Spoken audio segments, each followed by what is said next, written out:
A prova de vocês já acontece dia 12, ou seja, sexta-feira que vem, certo? Vocês terão um prazo de 23 horas para fazer essa prova, tá? Então, ou seja, abre no dia 12, às 18 horas, e esse protocolo de prova fecha no dia 13, às 17 horas. Fiquem atentos ao prazo para não perder o prazo de prova, ok? Eu vou depois, semana que vem, envio o link no início da semana de acesso à prova, tudo direitinho, tá?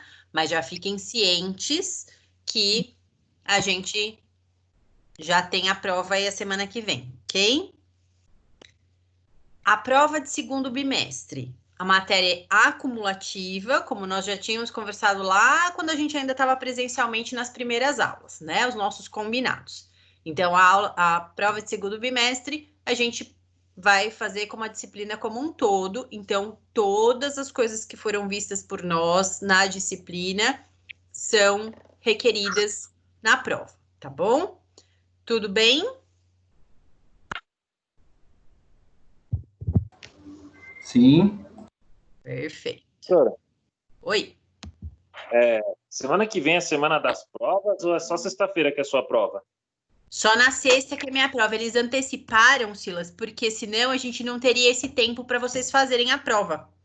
Porque depois eu tenho uma data limite para lançar as notas. Ah, entendi. Se vocês entrassem na semana do dia 15, É uma corrida, não né? daria tempo.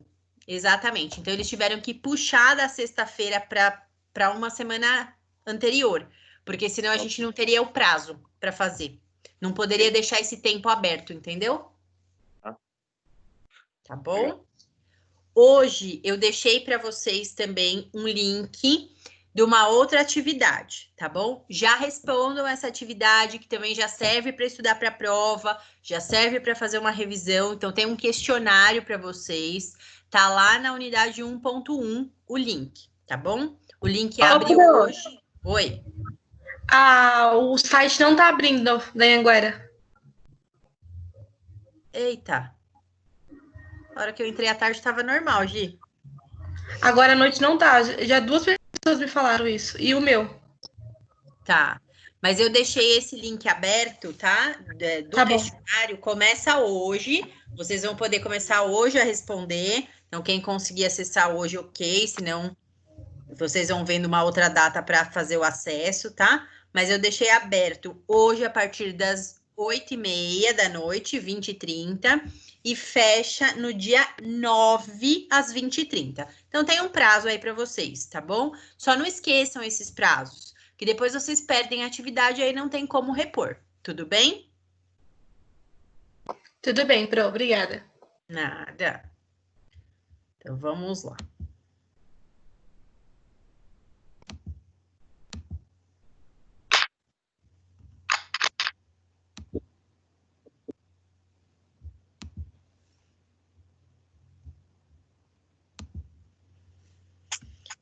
Então, só para a gente relembrar um pouquinho o que a gente viu na outra aula. Deixa eu só admitir aqui e abrir o celular para ir fazendo as admissões, para eu não ter que ficar saindo da tela.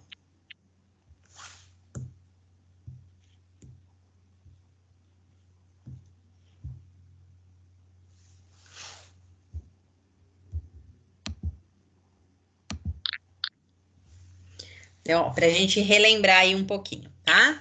Só que a gente viu a aula passada, tá? Nós começamos a falar sobre fratura, definição de fratura, os grupos que têm maior risco, né? Idosos, mulheres pós-menopausa, por conta justamente da questão da osteoporose, tá? Que tende a deixar um risco maior aí de fazer as fraturas, ok? A gente falou um pouquinho sobre os tipos de fratura, né? As principais causas, traumas, acidentes, as fraturas patológicas que ocorrem por osteoporose ou tumores, fratura por estresse, que geralmente está associada a cargas inadequadas de treinamento, excesso de peso, deficiência nutricional, tá? Os tipos que podem ser uma fratura única ou múltiplas fraturas, Quando o osso se divide em mais que 2 fragmentos ósseos, ela é denominada cominutiva. Pode ser uma fratura completa ou incompleta, podem ser fraturas oblíquas, e aqui eu coloquei para vocês as formas, né? Uma fratura transversa, que não tem muita, parece que segue uma linha reta, uma fratura cominutiva, onde eu tenho mais de 2 fragmentos ósseos, uma fratura oblíqua, uma fratura em espiral. As fraturas epifisárias, que vão acontecer justamente na união da epífise com a diáfise óssea, e isso pode prejudicar a questão do crescimento, tá? Porque é importante essa área para o crescimento. As fraturas podendo ser abertas ou fechadas, então a fratura exposta e a fratura fechada. A exposta é aquela que eu tenho ruptura de pele, de músculo, eu visualizo o osso para fora, né? Para o exterior, e a fratura fechada eu não consigo visualizar, a pele se mantém íntegra e os músculos, tá? O tratamento vai depender muito do tipo, da forma de fratura que aconteceu. Pode ser um tratamento conservador, que vai precisar só de imobilização e depois de fisioterapia, ou pode ser um tratamento cirúrgico, que vai precisar de cirurgia e depois de reabilitação, tá? As complicações, consolidação errada, né? Formar trombos, imobilização prolongada pode reduzir ainda mais a massa óssea, se o indivíduo já tem um problema, reduz massa muscular, a gente pode ter a necrose óssea, tá? O que a gente faz, então, nos casos de fratura fechada? A gente vai verificar o local, geralmente essas pessoas têm bastante dor, tem edema no local.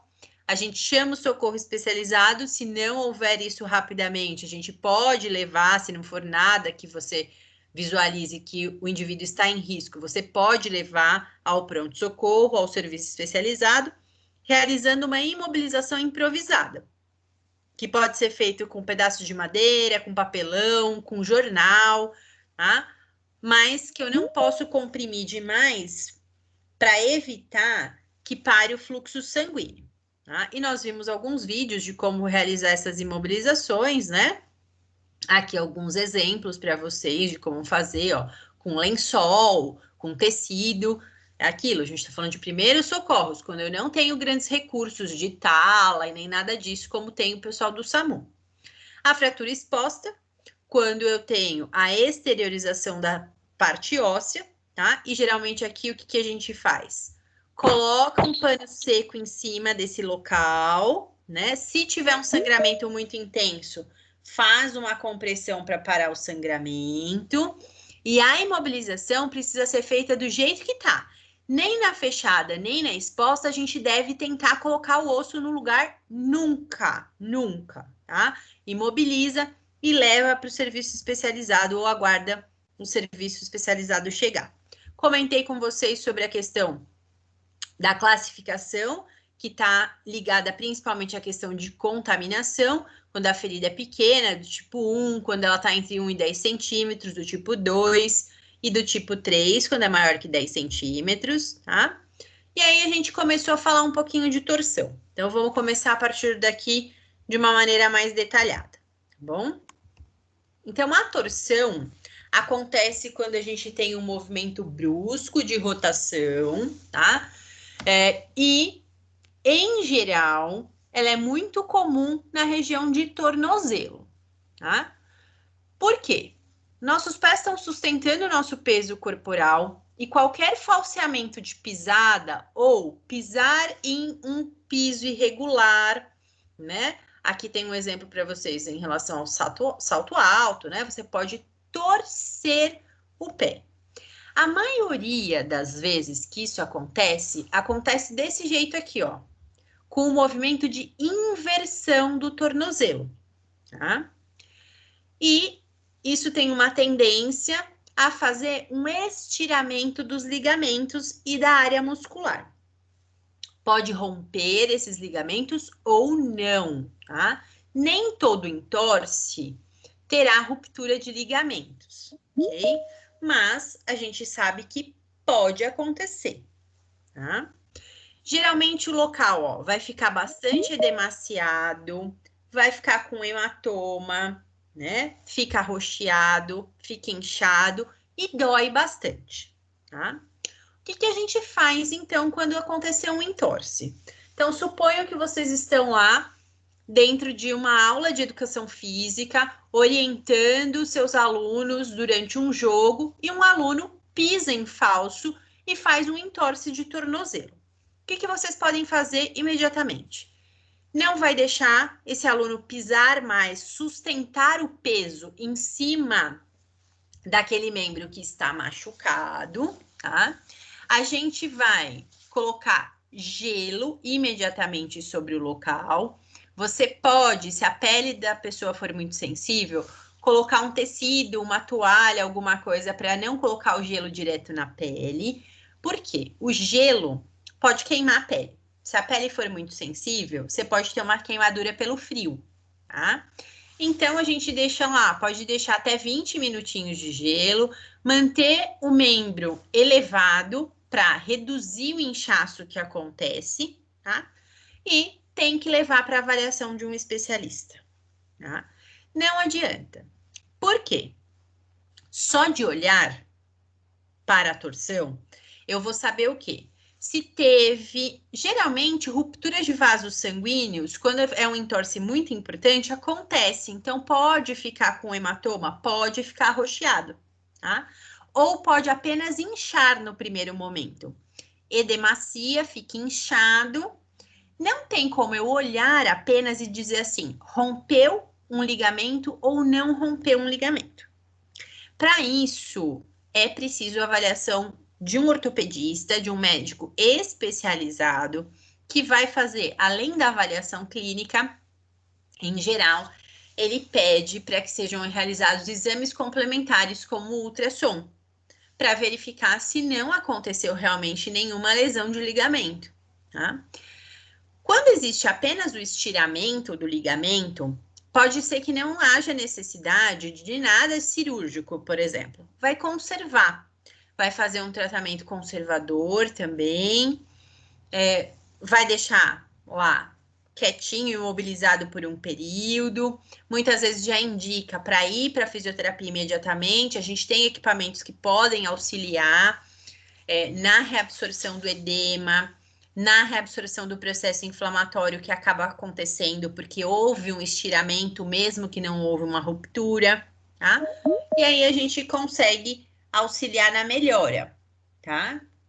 E não é preciso de cirurgia. Se o entorse for mais importante, onde eu tenho a ruptura ligamentar, aí pode ser necessário um procedimento cirúrgico, tá? Então, quem vai ditar isso, quem vai dizer isso, quem pode dizer isso, é apenas o médico que vai fazer a avaliação, tá? Uma outra questão, além do entorse, é a luxação. Então, entorse assim, torceu, tem um estiramento da musculatura, dos ligamentos, pode romper ou não. Mas o que é a luxação? A luxação é diferente do entorse. Na luxação, eu perco, na verdade, eu tenho uma lesão onde as articulações vão se deslocar. É como se eu tivesse uma separação articular, tá? Isso é luxação, ok? Onde as articulações são comprometidas, eu tenho um deslocamento dessa articulação. Geralmente isso acontece bruscamente, só que a articulação não volta para o lugar, tá? Quando que isso acontece? Quando as forças que estão atuando nessa articulação, seja de forma indireta ou direta, elas acabam trazendo uma contrariedade, como se uma força fosse para um lado, outra para o outro, eu empurro a articulação, tá? É um tipo de lesão que se confunde com entorse, mas ela não é entorse. Na luxação, eu tenho que ter o deslocamento articular que permanece, tá? Então, o indivíduo, por exemplo, teve uma luxação de joelho, a articulação do joelho sai do lugar, os ossos se deslocam em relação a eles mesmos, tá? Geralmente isso acontece por traumatismo. Então, é muito comum, por exemplo, de joelho, de tornozelo no futebol, tá? Ombro, geralmente está mais associado a quedas, que também pode acontecer em qualquer esporte, tá? Algumas pessoas têm anatomicamente uma alteração nos ligamentos e esses ligamentos são mais frouxos. Quando eu tenho essa frouxidão ligamentar, eu favoreço essa instabilidade articular, então é mais fácil que isso aconteça, tá? Que essa luxação aconteça, ou seja, que essa articulação saia do lugar, tá? Os lugares mais comuns, ombro, cotovelos e dedos, tá? São as áreas comuns que a gente tem. Quais são os sinais? Dor, edema, a deformidade da articulação, ó, ela vai deformar, ó. Tá vendo aqui? Houve uma separação do osso em relação à clavidade glenoide, tá? Ó, ele se separou. Sofreu uma força brusca aqui, que fez o deslocamento dessa articulação, ó. O ombro veio para frente, toda a parte de escápula ficou para trás. Então, aqui eu tenho uma luxação de ombro, tá? Percebam, ó, tá fora do lugar. Quando a gente olha, tá, para o indivíduo, você vai ver a pele assim, ó, abaixada, rebaixada, porque ela vai estar aqui, ó, a parte óssea que estaria aqui em cima, não existe mais, porque o húmero desceu para baixo. Tá aqui, ó. Ele caiu para frente e para baixo, tá? Então, a gente consegue visualizar o quê? A descontinuidade da articulação, tá? Quando eu visualizo, é isso que eu vou ver, tá? Então, é essa deformidade articular que eu vejo. Não tá mais normal, parece que afundou o ombro. Por quê? Porque o húmero desceu. A cabeça do húmero não está posicionada no lugar certo, ela está para baixo. Então, eu tenho a impressão que o ombro caiu para baixo. E, né, numa linguagem mais leiga, seria isso mesmo. Ele caiu, né? Ele se deslocou. Então, eu não tenho a continuidade mais articular. Tá? Por isso que eu consigo visualizar essa deformidade, tá? Posso visualizar uma proeminência óssea onde não deveria estar e, em geral, o indivíduo não consegue movimentar, tá? Ele perde a capacidade de movimento, assim como na fratura, tá? Diagnóstico mais preciso apenas com o serviço especializado também, tá? O médico que vai avaliar e que vai solicitar exames de imagem. A gente sabe disso pela dor intensa, pela descontinuidade articular que a gente vai verificar, tá? E aí você tem uma ideia de que luxou, né? Mas eu só vou saber o grau de gravidade da situação quando for avaliado pelo médico especialista, tá? Primeiros cuidados que a gente tem que prestar à vítima, deixar ela calma, né? Não olhar para ela e falar assim: meu Deus, olha o seu ombro! E agora? Isso deixa a pessoa em pânico, porque ela já acha assim: pronto, agora acabou tudo, ferrou, vou morrer, esse ombro nunca mais vai voltar para o lugar, tá? Então a gente vai acalmá-la. Olha, tenha calma. A gente já chamou o serviço especializado, ou se nós vamos levar você para o hospital. Eu posso e devo fazer a imobilização tipo tipóia, tá? Põe uma tipóia para que reduza a dor desse indivíduo, porque a dor é muito intensa. Pode fazer, lembra na aula passada que a gente viu aquela tipóia aqui no vídeo? Ele fez com a própria blusa? Puxou a camisa um pouquinho para baixo e puxou a camisa em cima do antebraço e do cotovelo. A gente pode fazer aquilo para levar, tá? Até que chegue no pronto-socorro. Coloca lá um apoio, faz um pequeno apoio e aí leva para o pronto-socorro, para o pronto atendimento, para ser avaliado de maneira mais detalhista, né? Que vai conseguir visualizar melhor aí todas essas questões. Geralmente pede-se um raio-x para confirmação, embora visualmente já é muito nítido, né, que aconteceu, a gente olha e já percebe, tá? Mas precisa do raio-x. Por quê? Geralmente o médico vai fazer o quê? Ele vai reduzir essa luxação, ou seja, ele vai colocar esse húmero de volta no lugar, tá? Isso é a redução da luxação. Assim como se faz com as fraturas.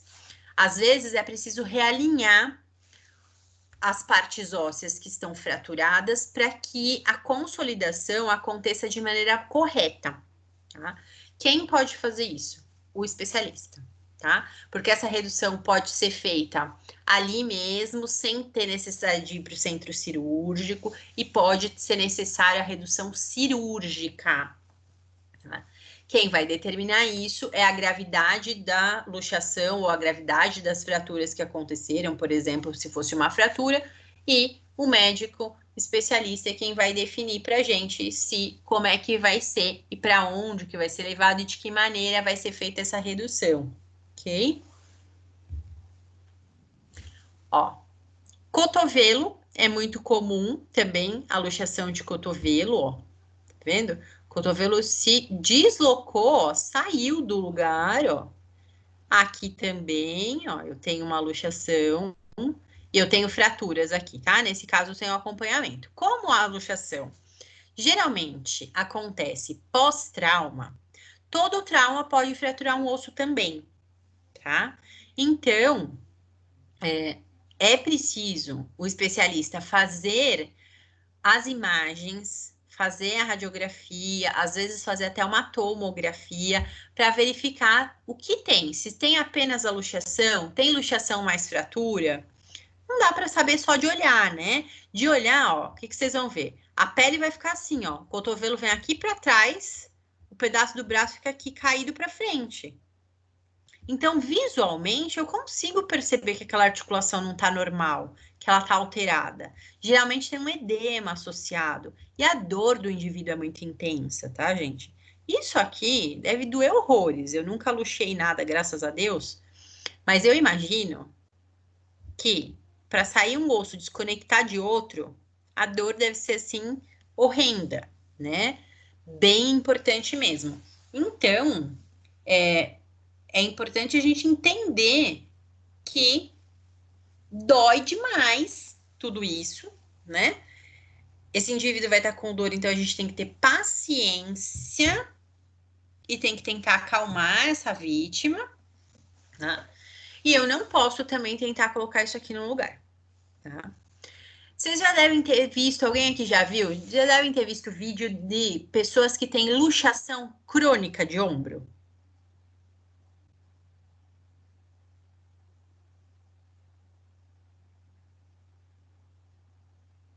Ninguém nunca viu? Que a própria pessoa coloca no lugar? Ah, eu já vi uns. Em filme. É, mais ou menos como tem no filme, é que o filme dá uma exagerada. Mas algumas pessoas têm luxação crônica, tá?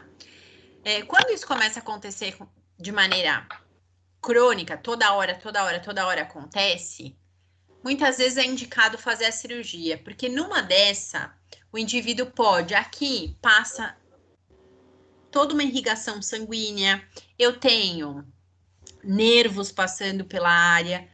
Se a hora que vai ser recolocado no lugar, eu faço uma compressão nervosa ou faço uma compressão de uma artéria ou de uma veia importante, eu posso ter um problema seríssimo, seríssimo. Por isso que a indicação é que todo esse tipo de redução seja feita por um especialista, né? Um médico que sabe lidar com isso, que está habituado e que vai fazer uma avaliação prévia justamente para ver, né? Onde as inervações estão passando, a hora que esse osso saiu, ele comprimiu um nervo, não comprimiu, como é que faz para pôr no lugar sem ter um risco tão grande, tá? O risco sempre existe, mesmo que seja feito intra-hospitalar, tudo bonitinho, o risco existe, né, gente? Porque é algo que é muito delicado de lidar, tá? Então, sempre vai ter o risco. Mas o risco é menor quando está sendo feito por um especialista. É óbvio, né? A gente sabe disso. Então, não dá para a gente querer comparar, né? Mas algumas pessoas fazem isso cronicamente. Algumas pessoas também que têm luxação da ATM, essa articulação aqui da mandíbula, temporomandibular, que literalmente cai o queixo. Ela não é das mais comuns, né? Mas ela pode acontecer e algumas pessoas têm essa luxação meio crônica, tá? Na verdade, é uma subluxação, porque uma luxação a gente não consegue colocar sozinho no lugar. Só quando é uma subluxação, não chega a fazer isso aqui, ó. Não chega a separar completamente. Ele sai um pouquinho do lugar, mas ele não tem essa separação completa, tá? É o que nós chamamos de subluxação. Tá? Aqui, ó. Uma luxação de um dedo da mão, tá? Isso aqui é comum, dá uma topada, pode acontecer no dedinho do pé, pode acontecer na mão, tá? Cai. A hora que vai apoiar a mão, a sobrecarga em uma das articulações é mais intensa, e aí você acaba tirando essa articulação, ó, do lugar, tá? E a gente pode ter também os problemas e fraturas em região de coluna, tá? E aí as coisas começam a complicar um pouquinho mais. Por quê? Na luxação, imobilizo do jeito que estiver e levo para o serviço especializado ou chamo o serviço especializado para buscar a vítima. Dificilmente, gente, o serviço especializado vai vir buscar com rapidez uma vítima de luxação de ombro, de cotovelo, porque assim, a gente sabe que dentro da questão do serviço especializado, eu tenho prioridades, tá? Então, por exemplo, entre atender uma luxação de ombro e uma parada cardiorrespiratória, o serviço especializado vai primeiro na parada cardiorrespiratória, ela é prioridade, tá? A luxação é mais fácil, por exemplo, que a gente consiga colocar no nosso próprio veículo e levar para o serviço especializado, né? Levar para o pronto-socorro. Então, muitas vezes é isso que a gente faz, tá? Aconteceu. Se acontecer, por exemplo, na escola que você trabalha com um aluno, o que você vai fazer? Vai fazer os primeiros socorros. Vai deixar do jeito que tá, vai imobilizar, fazer uma tipóia, fazer um apoio. Os pais serão acionados para levar essa criança e acompanhar essa criança até o serviço especializado, tá? Então, o procedimento de primeiros socorros é esse. Apenas fazer o apoio e a imobilização, tá bom? Em relação à coluna vertebral, tá? Então, a coluna vertebral a gente vai ter as diversas vértebras, 33 vértebras, tá? E a gente vai saber o quê? O que é importante eu saber nas questões de fraturas em relação a corpos vertebrais ou qualquer área da vértebra. Qualquer fratura, ó, como a função da coluna é abrigar o nosso eixo nervoso, a medula espinhal passa aqui por dentro, um dos riscos da fratura de coluna é você ter o fragmento ósseo fazendo uma lesão na medula, tá? Esse é o nosso principal risco quando a gente fala de traumas da coluna vertebral. Toda vez que se tem um trauma de coluna vertebral, a gente corre um risco, tá? Associado de fazer uma lesão medular, tá? Junto. Então, tem que tomar bastante cuidado, tá? O transporte de vítimas com trauma de coluna vertebral tem que ser feito de maneira muito adequada para não aumentar o risco de fazer uma lesão medular. Se a lesão medular ocorre aqui, ó, por exemplo, numa área muito alta da coluna vertebral, eu posso ficar com uma tetraplegia, ou seja, eu paraliso os meus movimentos do pescoço para baixo, tá? E dependendo da altura que pegar isso aqui, ó, entre C3 e C4, né, acima de C5, eu tenho um risco de morte quase que imediata. Por quê? Se houver junto com a fratura a lesão da medula nessa área muito alta, entre C3 e C4 ali, a gente pode perder a capacidade de respirar sozinho, porque eu faço uma lesão de uma área da medula que faz o controle respiratório, tá? E aí eu fico incapaz de respirar sozinho e posso ir a óbito imediatamente, tá? Então, a nossa coluna, ela tem aqui, ó, o corpo vertebral, tá? Eu tenho um disco que fica entre uma peça e a outra para evitar um desgaste, né? E para amortecer todo o impacto e as forças que acontecem aqui, tá? E eu tenho os processos, processo transverso, processo espinhoso, tá?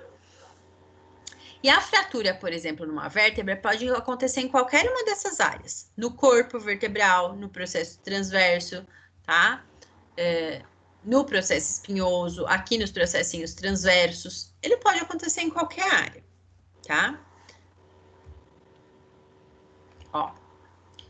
Aqui tá a importância, tá vendo? A medula tá passando aqui, ó, por dentro desses buracos aqui, que estão entre uma vértebra e a outra, tá? E os nervos, ó, estão saindo aqui, por entre os nossos processos transversos aqui. Eu tenho os forames para saída, né? Eu tenho os espaços certinhos para saída das inervações, tá? Então, ó, se eu faço, por exemplo, uma fratura aqui, nessa areazinha aqui, o que pode acontecer? O fragmento ósseo pode apertar esse nervo aqui. Esse indivíduo, além de ter uma dor insuportável, ele pode perder o movimento ou a sensibilidade em uma parte desse membro inferior, que é aquela que está sendo inervada justamente por essa raiz nervosa, tá? Então, é importante o quê? Qualquer trauma de coluna pode resultar numa fratura que pode levar a uma lesão de medula, tá? Quanto mais alto esse tipo de lesão, maior a sequela que vai acontecer. Tá? Então, toda vez que a gente pensa em trauma de coluna vertebral, eu tenho que pensar o quê? Quando eu vou socorrer essa vítima? O que tem que vir na minha cabeça no mesmo momento? Repete a pergunta. Se eu tenho qualquer tipo de trauma na minha coluna vertebral, você chegou lá, um amigo seu caiu da escada, mas bateu com as costas chapadas no chão. Teve um trauma de coluna, certo? O que você tem que pensar para fazer o primeiro socorro? Qual a primeira coisa que tem que vir à sua mente? Primeira coisa é não mexer a vítima, né? E tentar imobilizar a cervical dela. Isso, imobilização de cervical, movimentar a vítima o mínimo possível. Quem deve fazer isso, preferencialmente, é o socorro especializado que tem os instrumentos para isso. E se eu precisar movimentar essa vítima, porque associado a isso ele teve uma parada cardíaca no meio do trauma, eu vou ter que fazer isso com o máximo de cuidado, tá? Rolando essa vítima em bloco para tentar evitar qualquer dano na medula dela, tá? Então, esse... Oi.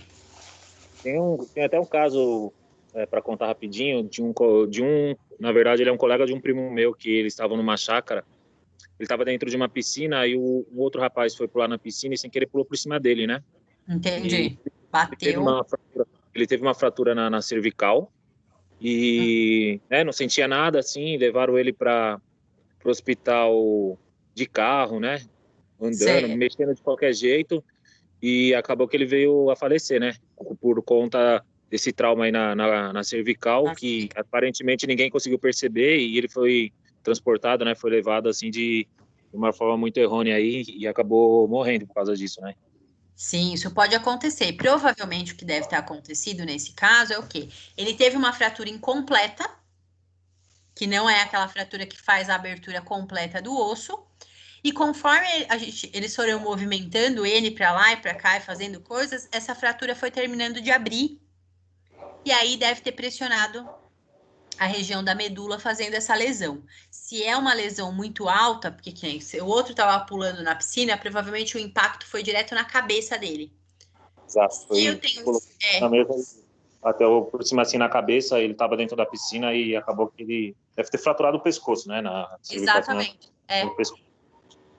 E aí, quando acontece isso e a fratura é muito alta e ela pressiona essa medula nessa região, né, acima aí de C4, a morte é quase que uma causa quase que de 100%, porque vai lesar o centro respiratório, o indivíduo não consegue mais respirar sozinho.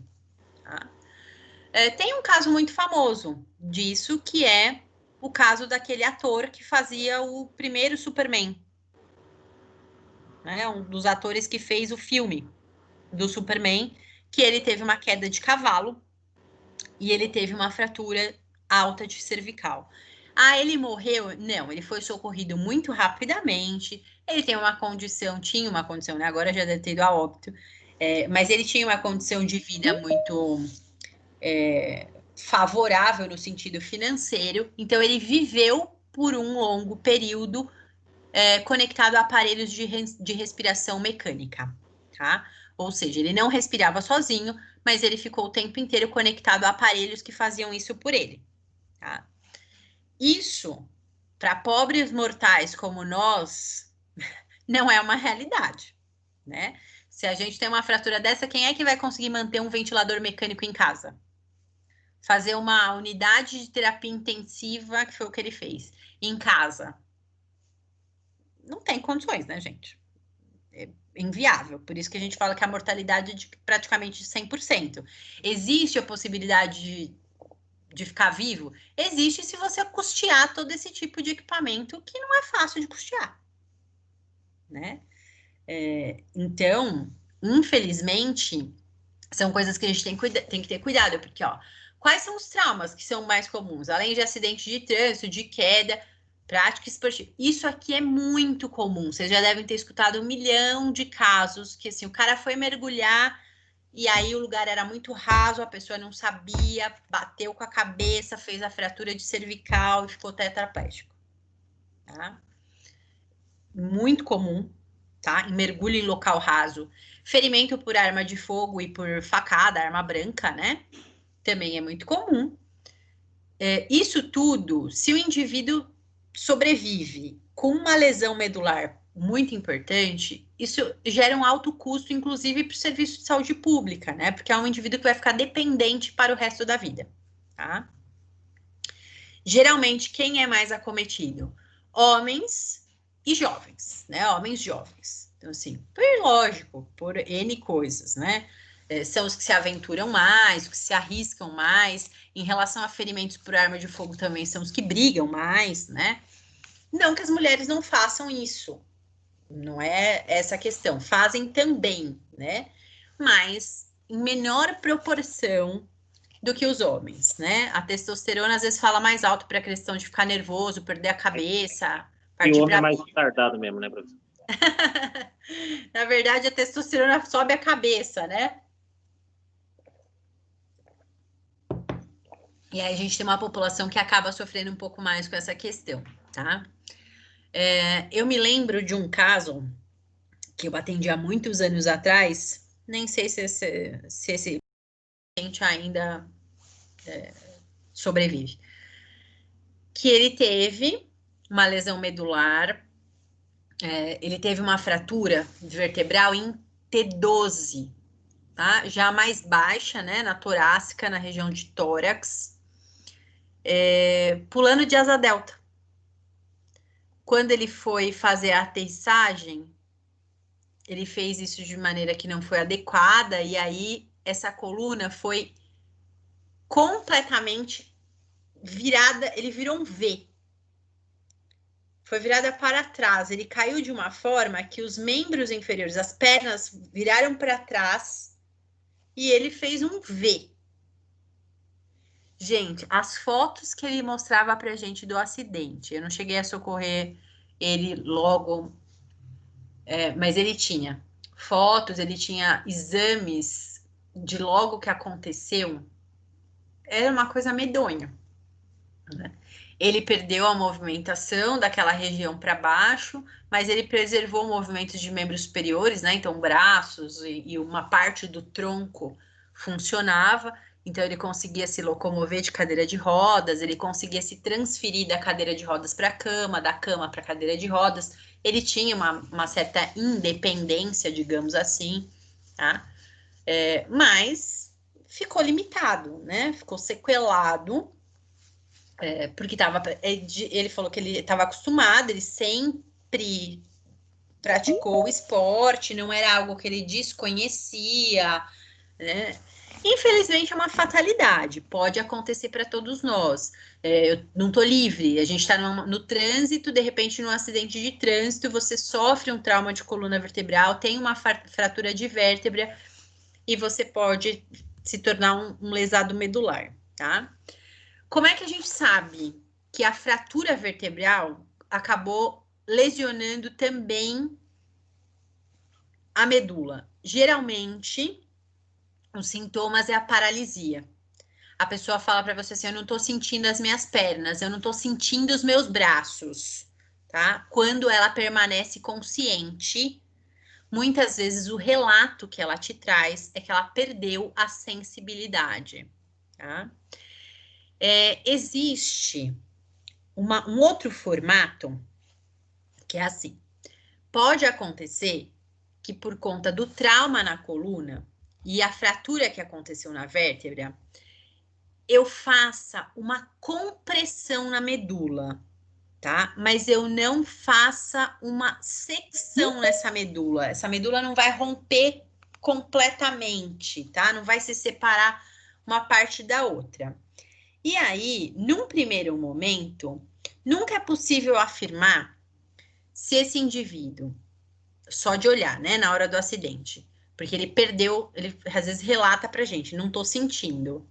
Mas às vezes isso acontece de voltar a sentir, voltar a se movimentar. Por quê? Porque houve uma compressão da medula, mas não houve a ruptura dessa medula, tá? Não houve uma secção, um corte completo dessa medula. Leva um tempo, tá? Eu conheço pessoas que ficaram em choque. Geralmente o choque, isso é chamado de choque medular. Aperta a medula incha, tá? Sofre um edema, e aí para de passar impulso nervoso por aquela área. Ela vai levar um tempo para desinchar, para se recuperar, porque toda vez que comprime, ela desencadeia um processo inflamatório, vai demorar um tempo para retornar. Geralmente, é uma média de 3 a 4 meses, que nós chamamos de fase de choque medular. Eu não sei se aquela sequela será permanente ainda, ou se ela pode retornar, porque foi apenas uma compressão. Isso é lógico que hoje em dia é mais fácil de definir por causa das ressonâncias, as tomografias. Antes, o que era feito? Esperava. A pessoa não sente, não tem a sensibilidade, fala que não está sentindo, pode estar em fase de choque, e aí o médico fala assim, não vou andar mais? Não sei, a gente precisa esperar pelo menos 4 meses para te dar essa resposta, se vai ser permanente ou não, tá? E é processo de paciência mesmo, esperar para ver se os movimentos vão retornar. Eu imagino que deve ser muito difícil, né, para a vítima ficar nessa angústia sem saber se houve uma lesão completa ou não, tá? Porque é aquilo, a cada dia que passa e o movimento não volta, você vai falando assim, meu Deus, né? Agora já passou um mês, não voltou ainda, passou 2, não voltou ainda, né? Tem só mais 2 para falar que de repente retorna e é bastante difícil. Pode acontecer, tá? Também, de ser, ao invés de ser uma lesão completa da medula, um choque medular, tá? E aí tem que se esperar para ver se vai ser uma sequela permanente ou não, tá? Nos casos quando a vítima está inconsciente, né? Ela está desmaiada e é mais difícil a gente saber se ela está sem a sensibilidade do local, né? Porque ela não vai conseguir falar para a gente. Imobilização, tá? Se for para ser feita, tem que ser feita por 2 pessoas, nunca uma sozinha, porque um tem que segurar a cervical para não deixar mexer e o outro vai rolar em bloco. Preferencialmente, de verdade, eu acho que a melhor forma é em até mais que 2 socorristas, pelo menos 3. Um na cabeça, um no tórax, um no quadril. A melhor forma de você rolar um indivíduo em bloco sem fazer com que ele corra muito risco, né, de sofrer uma lesão de medula. Bastante perigoso, tá? A gente tem que ter muito cuidado, tem que ser muito bem feita essa imobilização para a gente conseguir ter esse realinhamento corporal sem ocasionar mais risco para o indivíduo, tá? Então, assim, geralmente a gente tem que tomar muito cuidado, tá? Ó, 3 socorristas, eu acho que essa é a melhor forma, tá? Com 3 socorristas. Porque aqui, se eu tenho o colar cervical, tudo bem, porque o colar cervical já imobiliza a parte superior da coluna vertebral. Então, eu corro menos risco. Só quando a gente está falando de primeiros socorros, a gente não tem equipamento. Se eu não tenho equipamento, às vezes uma coisinha besta movimenta essa cervical e pode trazer um problema maior do que causar um estrago maior do que se deixasse ele lá quieto sem mexer, tá? Então, o ideal é se eu não tenho essa certeza deixa, não fica cutucando, né, para evitar aí as lesões, tá? Então, ó, sempre a gente rola a vítima para que lado? Para o lado contrário do que a face dela tá voltada. Então, por exemplo, se ela caiu com o rosto virado para a direita, a gente vai rolar ela para a esquerda. Se ela caiu com o rosto virado para a esquerda, a gente vai rolar ela para a direita, tá? Eu vou fazer o rolamento de onde for mais fácil, com menor risco, tá? E geralmente a maior facilidade que a gente tem é justamente rolar para o lado contrário de que a face está voltada, tá? Cada socorrista vai movimentar uma parte da vítima, porém, tem que ser no mesmo tempo, tá? Por quê? Tem que ser feito em bloco, a gente chama isso de rolamento em bloco, tá?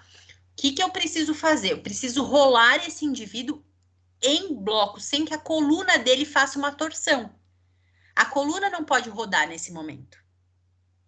Então, todos os socorristas, eles devem fazer o movimento no mesmo momento. Geralmente, como é que a gente faz isso? A gente vai dizer para... Então, nós estamos em 3 socorristas. A gente já chegou próximo da vítima. Um vai imobilizar a cervical com as mãos. Os outros 2, um vai rolar o tórax e o outro vai rolar o quadril. Tem que ser ao mesmo tempo. Então, o que a gente faz? A gente sempre vai falar para a equipe, preparados? Sim. E aí a gente conta. Então, vamos lá. 1, 2, 3 foi. No 3, você já tem que ir todo mundo ao mesmo tempo. Então, isso também exige treinamento e adaptação da equipe. Se você tá com uma equipe que nunca atuou, eu brinco que isso é uma coisa que me deixa nervosa, né? Assim, no sentido de que assim, eu fico tensa se eu tô com uma equipe que eu nunca atuei. Tensa para prestar atenção. Eu preciso prestar atenção na contagem para eu não fazer o movimento depois da hora. Porque a gente não pode titubear para fazer o movimento. A gente tem que todo mundo fazer ao mesmo tempo. Justamente para evitar que a gente tenha essa questão da rotação da coluna sozinha. E aí eu posso fazer uma lesão medular, tá? Depois que colocou numa prancha, num apoio duro, geralmente aí sim a gente coloca a vítima centralizada na prancha e coloca a cabeça mais para cima, mas também movimentando ela em bloco ao mesmo tempo, tá bom? Isso aqui a gente está falando da maca, né? Isso aqui é a prancha.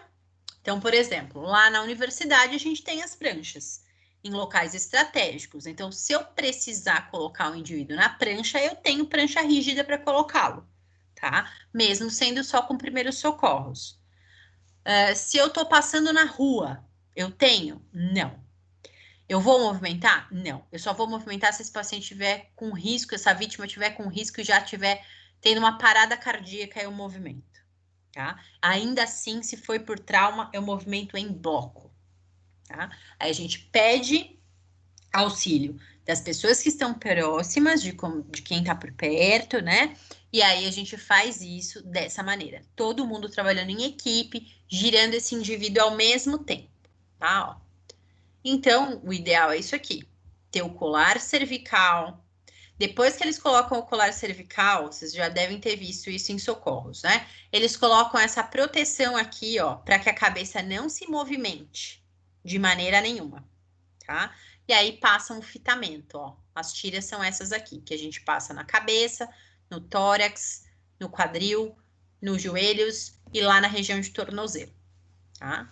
Que a gente fixa o indivíduo, ó. Vendo? Tem a fixação do indivíduo. Ah, é agradável ficar na prancha? Não, lógico que não. Não é agradável. Nada agradável. Né? A gente já faz testes e treinamentos. Quem já fez, principalmente se tá com dor. Principalmente se você tá... Óbvio que o nervosismo de um acidente, isso tudo não é agradável. Ok? Tudo bem, pessoal? Dúvidas em relação a isso? Tá de boa.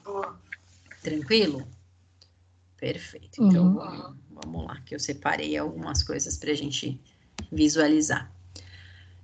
Esse vídeo aqui que eu separei para a gente dar uma olhada, ele vai ter mais de uma forma de pranchar, tá? Em várias formas de pranchamento, de colocar o indivíduo na prancha de acordo com a forma que eu encontro essa vítima, ok?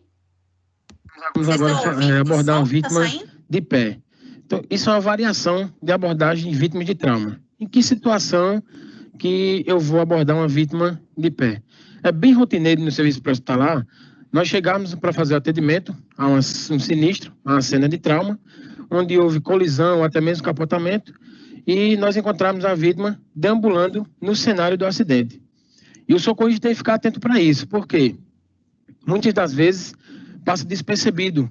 Chega na adrenalina, no socorro, e passa despercebido que tem ali pessoas deambulando e lembrar de uma importância ao chegar na cena. Colher informações dos populares que estejam no local. Então, isso é muito importante. Colhe a informação porque, de repente, aquela pessoa que está ali deambulando vem lhe trazer informação, foi uma vítima do acidente. Ou possa ter sido ejetada, ou até mesmo ejetada do automóvel, devido ao capotamento, ou até mesmo ela ter aberto a porta do automóvel, ter conseguido sair e desnorteada está ali deambulando na cena do acidente. Isso é bem rotineiro acontecer. Então, você socorrista, fique bem atento ao chegar na cena de acidente.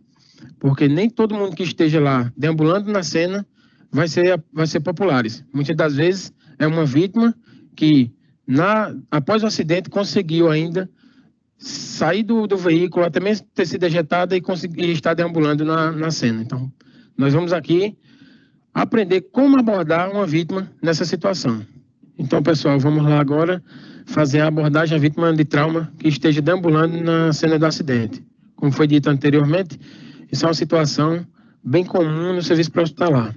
Então, o socorrista chegou no acidente, na cena do acidente, está lá a vítima deambulando na cena. Então, de que forma o socorrista vai fazer essa abordagem? De frente para a vítima, certo? Para ter esse campo de visão sempre, importante, entre socorrista e vítima. Então, aborda de frente, com as duas mãos, espalmando uma mão de cada lado da face da vítima e se identifica. Moça, eu sou socorrista, estou aqui para ela ajudar. Essa comunicação é de fundamental importância, para criar-se aí um vínculo entre o socorrista e a vítima, para passar sempre confiança para a vítima, sempre positividade para a vítima. Então, fiz a abordagem, primeiro socorrista, moça, socorrista, estou aqui para ela ajudar. Fiz isso, agora vem o segundo socorrista. Aborda por trás, assume a cabeça, e o primeiro socorrista vai soltar quando o segundo socorrista disser, quando ele informar a cabeça minha, o primeiro socorrista que solta. Sempre esse controle de cervical, um socorrista só solta quando o segundo socorrista assumir e informar. A cabeça é minha, aí o socorrista solta. Ó, percebam aqui, pessoal, como é que ela coloca as mãos dela, né? Isso aqui, ó, essa região das mãos tá fazendo um V com a outra mão aqui do outro lado, tá? Então, essa região, eu tô prendendo a região occipital dele. Justamente para evitar os movimentos de rotação da cabeça, tá? Então, soltou, o que aqui o primeiro socorro que eu vou fazer? Medição do colar cervical, como foi mostrado em outra aula. Medir colar cervical. Busca o colar cervical, no caso vai estar comigo já. Busquei colar cervical, me certifiquei que é o tamanho correto, então vou fazer a colocação do colar cervical da vítima em pé. Vítima ainda consciente. Então, faça a colocação do colar cervical.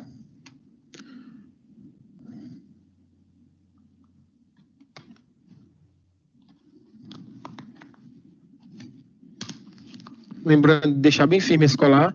O detalhe aqui da mão, caso necessite, a socorrista vai abrir, o socorrista número 2 vai abrir os cotovelos, afastar mais os cotovelos, proporcionando um espaço para mim fazer a colocação do colar cervical. Na sequência, o socorrista número 1 pôs o colar cervical, vai fazer o que agora? Buscar a prancha. Então, buscou a prancha, vai fazer a colocação dessa prancha. Essa prancha vai entrar dessa forma, um peixinho, certo? Por trás da vítima. Então, posicionamento da prancha, fazendo a colocação da prancha, socorrista afastou os cotovelos para facilitar, coloquei a prancha, um detalhe foi, a socorrista está no controle da cervical, posicionou o pé lá por trás da prancha para dar segurança, mais ainda essa prancha na vítima. E na sequência, o que é que a gente vai fazer?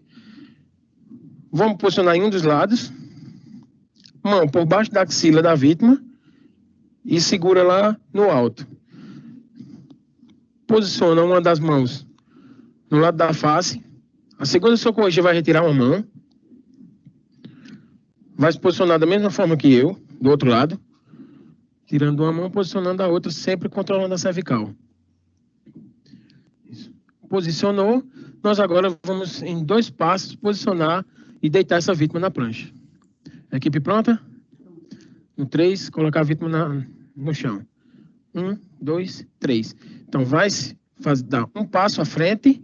Isso, vítima ainda segura. Segundo passo, joelho de fora no chão. Fez colocação de vítima no chão. Posicionei na lateral. Socorrista posicionou. Pinçou a cabeça. Fez o giro. Controle manual da cervical. Então, já com a vítima deitada. A vítima estava em pé, abordou a vítima em pé, colocou ela na prancha, fez o pranchamento dela em pé e deitou a vítima no solo, ela em cima da prancha. Então, pessoal, vamos ver agora mais uma variação de abordagem de vítima, só que dessa vez a vítima sentada. É uma situação bem comum onde o serviço pré-hospitalar se depara no seu dia a dia, principalmente em vítima de acidente com motocicleta. Então, o socorrista chega na cena do acidente, está lá a vítima sentada. Então, vamos ver de que forma deve ser essa abordagem à vítima sentada. Então, o socorrista chegou na cena, está a vítima sentada.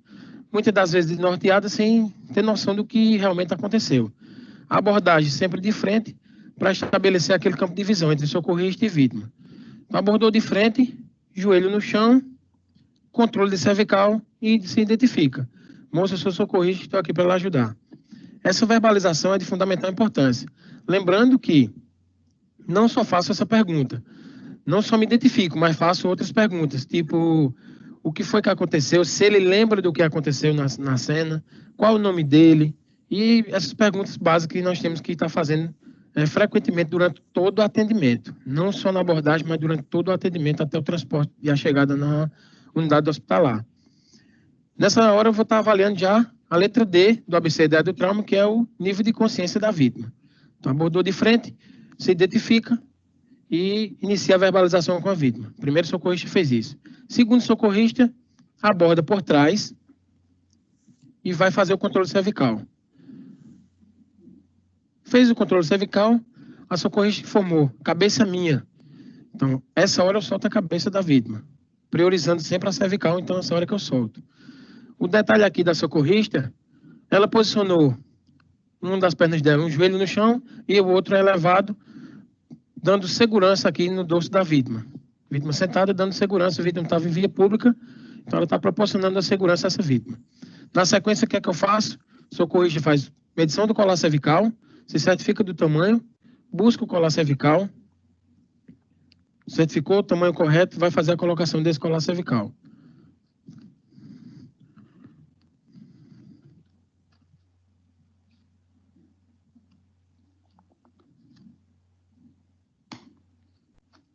Fez colocação do colar cervical, na sequência, posicionamento da prancha. Buscou a prancha, então vamos posicionar a prancha agora no dorso da vítima. Os cotovelos afastados da socorrista, está no controle da cervical. Posicionou a prancha, total segurança. O que é que vamos fazer agora? Socorrista, joelho no chão novamente, segurando a prancha, uma das mãos segura bem na frente no colar cervical. E lentamente vamos encostar a cabeça da vítima na prancha. A socorrista agora pode soltar a cervical da vítima, que eu estou dando a total segurança, segurando aqui no colar cervical. Então, estou com o controle da cervical da vítima. A socorrista agora segurou a prancha na outra extremidade e vamos colocar a prancha no chão, deitando a vítima lentamente. Estou com o controle cervical, posicionado na lateral. Vem soltando os tirantes. Na sequência, faz o controle na cervical. Novamente, ela informa a cabeça minha e eu vou soltar. O detalhe aqui é que a prancha ficou bem no dorso da vítima. Eu vou ter que fazer o procedimento, é a manobra de deslizar a vítima na prancha até realinhar ela nessa prancha. O outro detalhe é que a socorrista posicionou as mãos dela na região do trapézio, as mãos fazendo uma pinça, segurando firme, e o antebraço está protegendo aqui a cervical da vítima. Muito importante isso. Vai se posicionar para fazer o deslizamento da vítima na prancha. Posicionou dessa forma, vai fazer na contagem da vítima, deslizar na contagem da socorrista que está no controle da cervical, vai fazer o deslizamento da vítima, realinhando ela na prancha. Equipe pronta. Deslizando a vítima no 3. 1, 2, 3. Então, fazer o deslizamento dessa vítima na prancha. Só demonstrando mesmo aqui como seria o procedimento. Na sequência, eu poderia pedir ajuda de um popular que esteja na cena do acidente, ou também, se eu tiver mais colegas socorristas comigo na equipe, ele iria me ajudar aqui a fazer esse deslizamento. Por quê? Para fazer esse realinhamento de vítima na prancha, dependendo do porte físico dela, para 2 socorristas ia ficar meio inviável. Tudo bem? São só detalhes que a gente tem que se atentar para isso. Bem, pessoal, vamos para mais uma variação na cena do acidente, onde a vítima encontra-se sentada no local do sinistro. Então, a abordagem agora vai ter 3 socorristas na cena no atendimento. Então, de que forma isso vai acontecer? A vítima vai estar sentada, ela pode estar escorada dessa vez ela vai estar escorada, pode ser numa parede, ou até mesmo num poste, numa árvore, dependendo do que seja, ela vai estar escorada em alguma superfície rígida. Então, a equipe de socorro chegou no local e encontra a vítima de acidente dessa forma. Então, vítima de trauma, a prioridade, como sempre, a cervical. Então, a abordagem como seria? O socorrista se aproximou-se de frente, sempre para manter o campo de visão, né? Então, se identifica, moça, sou socorrista, estou aqui para ela ajudar. E já vai fazendo o controle da cervical. Se identificou, informando que é socorrista e está aqui para ajudar a vítima, e já faz o controle cervical, posicionando dessa forma. Sempre, pernas afastadas para mim promover uma sustentabilidade, uma base. Por causa, na cena do acidente, a pressão dos curiosos, a pressão dos populares e a pressão dos familiares pode, se eu ficar dessa forma aqui juntinho demais, fazer com que um familiar venha aqui em pleno desespero por causa que viu o parente lá acidentado e já tocar em mim e eu perder esse controle da cervical. Então, isso não pode acontecer. Sempre promover uma base, uma estabilidade para você. Então, controle cervical é a prioridade. Fiz o controle cervical, me identifiquei, primeiro socorrista fez essa abordagem. Segundo socorrista vai fazer a medição do colar cervical e fazer a colocação do mesmo. Dispositivo aí muito importante para auxiliar no controle da cervical.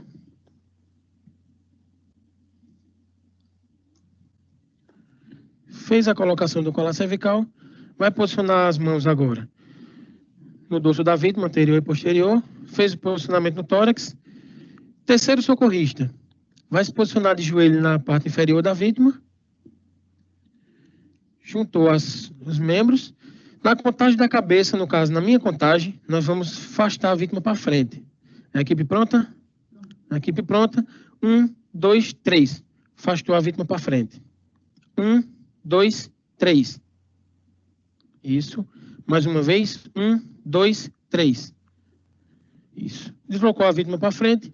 Vamos fazer agora um giro, certo? A equipe pronta? Fazer o giro. 1, 1, 2, 3. Elevou as pernas, fez um giro. 1, 2, 3. Mais um giro. Isso, perfeito. Terceiro socorrista agora vai buscar a prancha. Então, buscar a prancha para posicionar no dorso da vítima. Posicionou a prancha no dorso. Isso. O que é que eu vou fazer agora? Joelho no chão e já posso fazer esse controle da cervical aqui. A colega lá, já os socorristas que estão de joelhos, segura firme na prancha. A terceira socorrista vai estar segurando na outra extremidade da prancha e vamos deitar a vítima na prancha agora, colocando a prancha no solo. A equipe pronta, no 3, vai descendo lentamente, posicionando.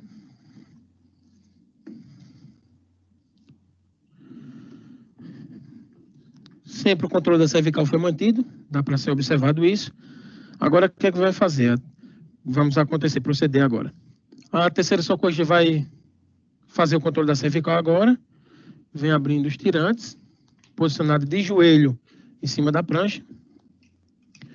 E vai fazer o controle da cervical, posicionando em forma de pinça no trapézio da vítima.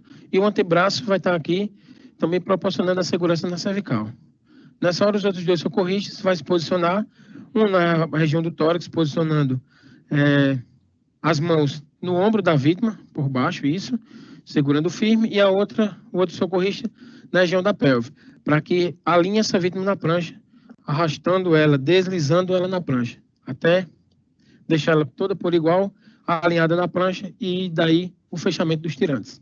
Pessoal, agora nós vamos demonstrar uma variação de posicionamento da vítima na prancha.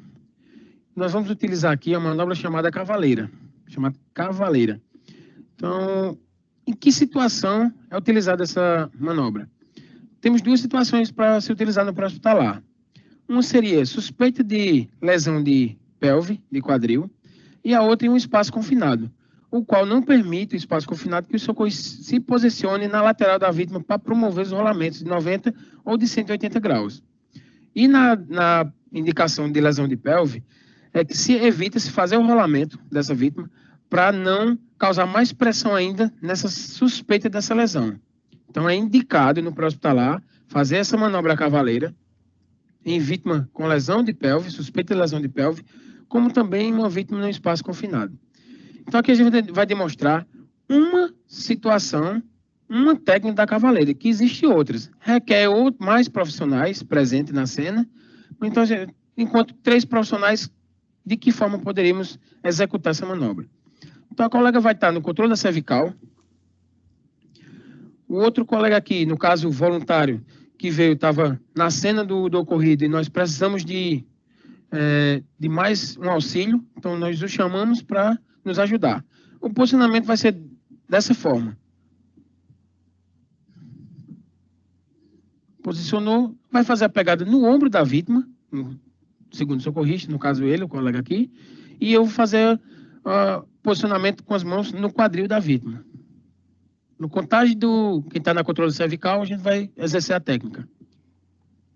Posicionamento da vítima cavaleira. Equipe pronta? Pronta. No 3. 1, 2, 3. Pronto. Posicionou, saiu o socorrista e o outro também. Então, essa foi uma técnica utilizada chamada cavaleira. Se necessário for, faríamos também aqui o realinhamento dessa vítima na prancha.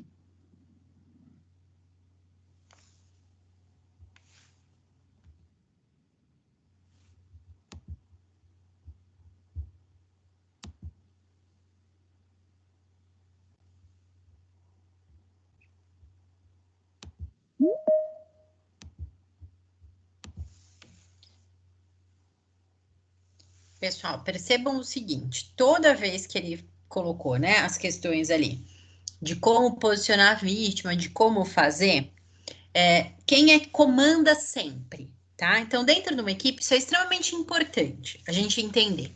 Quando eu vou auxiliar, ou qualquer coisa que eu vá fazer, eu preciso entender que quem faz o comando de contagem sempre é quem está com o domínio da cervical, tá? Por quê? A cervical é uma das regiões mais importantes que eu preciso proteger na questão da coluna, Porque caso eu aconteça de ter uma lesão medular naquela área,